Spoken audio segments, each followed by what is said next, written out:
आज घरीच तूप बनवलं, एक नंबर असं झालेलं आहे. तर दुधाच्या साईपासूनच आपण असं बटरसुद्धा घरीच तयार करू शकतो आणि तूप तयार करत असताना बेरी निघते, तर त्याचा अशा प्रकारे उपयोग करतो आपण. तर कसं करायचं, की दूध गरम झालं ना, की ते थंड होऊ द्यायचं आणि थंड झाल्यानंतर त्याची साय काढून ठेवायची.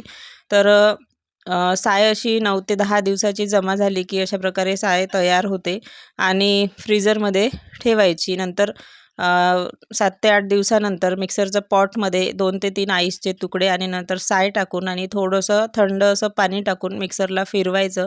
फिरवायच्या आधी त्यावर नॅपकिन टाकायची म्हणजे उडणार नाही आणि पहिल्यांदा फिरून बघायचं. उडलं नाही तर मग नॅपकिन काढून घ्यायची आणि पुन्हा 1 ते 2 मिनिटं कंटिन्युअसली फिरवायचं छान.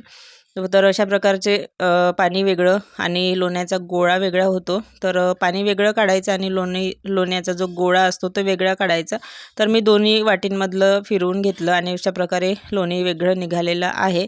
तर ते 1 ते 2 पाण्याने चांगलं स्वच्छ धुवून घ्यायचं आहे. तर मी 1 पाण्याने धुतलं आणि दुसरं पाणीसुद्धा टाकून घेतलेलं आहे.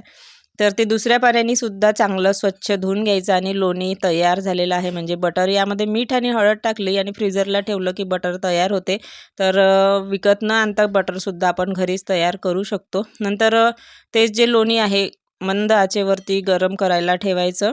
तर हे बिलकुल हाय पॉवर करायची नाही आहे गॅसची इथे. लो फ्लेमवरतीच गरम करायला ठेवायचं आहे. गरम करत असताना 2 लवंग आणि 2 विलायची टाकायची. छान असं फ्लेवर येतो.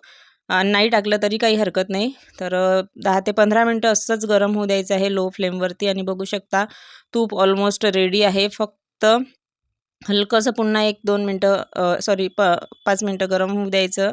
नंतर मग बघू शकता थंड झाल्यानंतर अशा प्रकारे चाळणीने गाळून घ्यायचं आहे. बेरी बघू शकता कमीच निघालेली आहे. अशा प्रकारे जर तूप काढलं तर बेरीसुद्धा कमी निघते म्हणजे वेस्टेज जात नाही. आणि बेरी अशी निघाली की मस्त पोळी टाकायची कुस्करून, थोडंसं मीठ टाकायचं आणि मस्त अशी कुस्करून खायची. आम्ही असंच खायचो लहानपणी. तुम्ही खाता का मला इथे कमेंट करून सांगू शकता. आणि बघू शकता तूप रेडी झालेलं आहे. तर मस्त खा, स्वस्त राहा. व्हिडिओ आवडला तर लाईक, शेअर अँड सबस्क्राईब.